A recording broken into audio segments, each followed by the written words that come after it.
Coming to paperback and e-readers everywhere, East-themed horror of the Hyena Woman. Hell's aspiring angel takes on a wicked werewoman in this action-packed, all-new East-themed series adventure.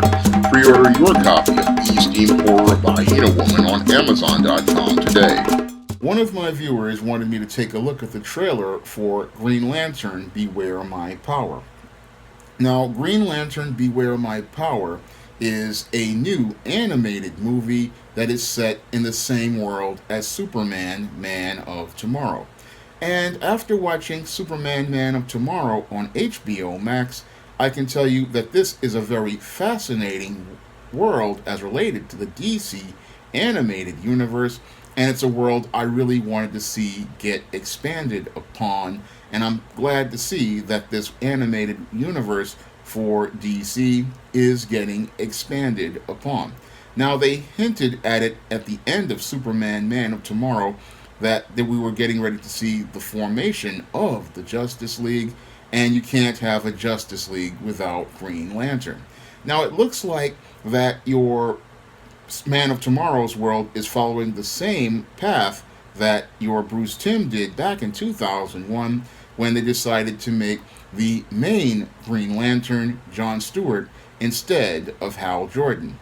Now, most people who are out here know that Hal Jordan was the Green Lantern of the Justice League in the comics, but in the animated world, John Stewart became the Green Lantern because Paul Dini and Bruce Timm in that universe wanted to make the Green Lantern John Stewart because they wanted to add some diversity to the DC universe, and they also wanted to further expand and develop some of these character stories that really didn't get the exposure that they didn't get in the comics. Now, John Stewart is a fascinating character who really never got to actualize his potential as I see it in the comics, but in the animated series Justice League, he got a chance to actualize his potential and became one of the most popular characters to a generation of kids. And it looks like that your Warner Brothers wants to make John Stewart a Green Lantern for another generation of viewers, so they're making him the Green Lantern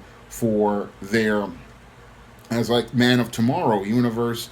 And as they're making John Stewart the Green Lantern of the Man of Tomorrow universe, they haven't forgotten Hal Jordan. Hal Jordan is a part of the story, and while they say that he possibly died, I really don't believe that death is final. I believe that we may see Hal Jordan in the future, but he was acknowledged, and it's acknowledging the canon of the past while focusing on developing characters in the future. And this story in the trailer shows us a John Stewart who is becoming into the role of the Green Lantern, and they take some pages from the original Green Lantern origin, but in this case they're saying that it's a Guardian whose ship crashes to Earth, and it's the Guardian who gives your John Stewart his ring before the Guardian passes away. So the origin is slightly modified from the original Green Lantern origin from the Silver Age, and from this, your John Stewart goes and becomes a Green Lantern, and he winds up going to meet the Justice League. And as he meets the Justice League, he's got attacked by them in the trailer, but he soon finds a friend in Oliver Queen. Now, I like the way they portrayed Oliver Queen here because it really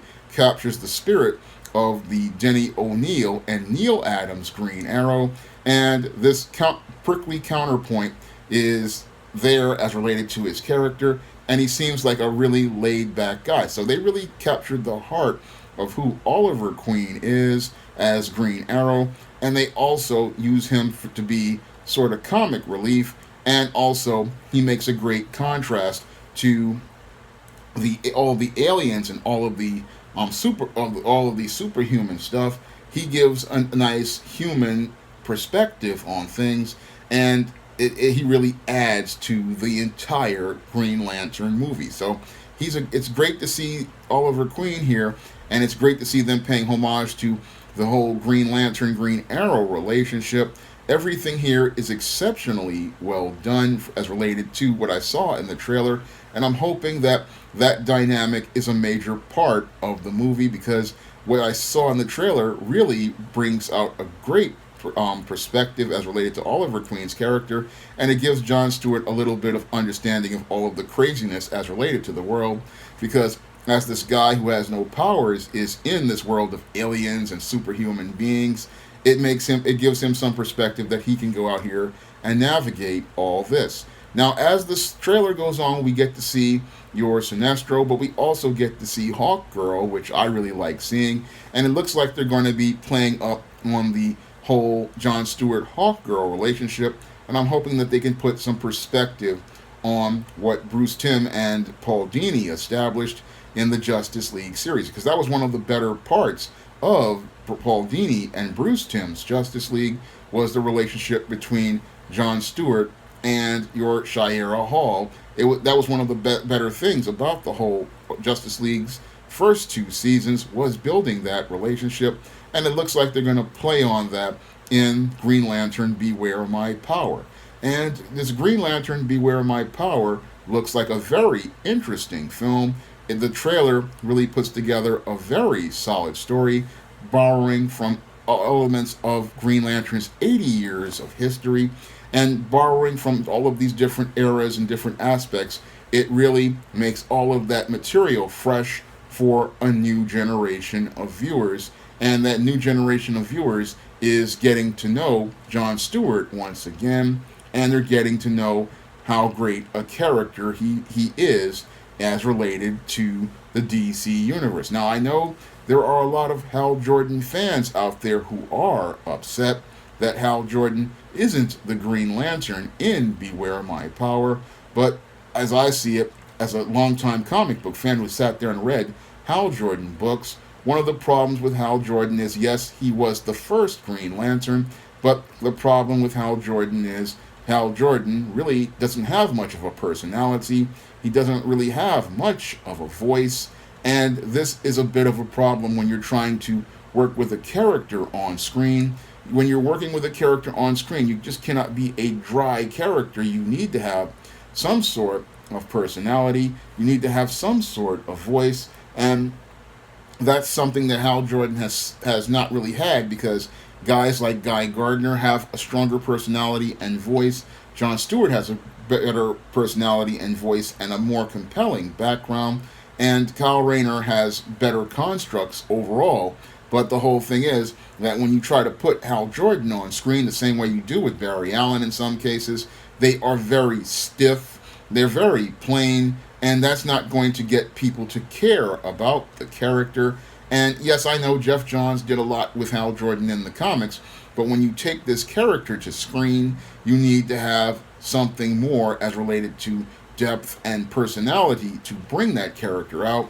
And that was something that Paul Dini and Bruce Timm did to Jon Stewart. They really brought that character out. That military background made him a very interesting character, and also his connections to these different alien cultures, like when he was dealing with the Thanagarians, it made him a very interesting person that we could get to know. I mean, there was a lot more to Jon Stewart than met the eye, and that's why people liked him so much.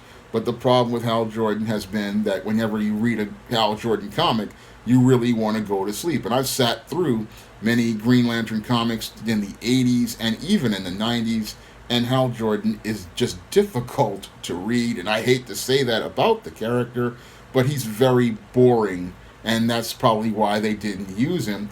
Plus, Oliver Queen, yeah, they had to bring him in to save the Green Lantern book, but him and Jon Stewart look like they're having some good chemistry in the trailer. So I'm looking forward to this movie, and I'm hoping that it'll be just as fun as the Man of Tomorrow movie was, because if they can keep the quality up like they had in Man of Tomorrow, you're going to be in for a fantastic film. And I'm hoping that they continue to expand on this Man of Tomorrow universe, because this Man of Tomorrow universe looks like the future for DC animation. It really does capture the heart of DC Comics. It really does capture the heart of DC heroes, and I'm looking forward to seeing this movie, because as I see it, there's always room for more great DC comic stories featuring DC heroes that captures the heart of who they are. Now, if you want to see me make more comic and animated videos like this, you can donate to my Patreon, my PayPal, or my Cash App by clicking the links in the description box. And if you want to pick up my books featuring the characters of the SJS Direct universe, like the ISIS series, the E-Steam series, the John Haynes series, and the books of the Spinsterella trilogy, you can find all of those books on Amazon.com in paperback and Kindle format. You can also find all of those books on Smashwords, the iBookstore, and Google Play. That's all I have to say for this video. You can comment, rate, and subscribe.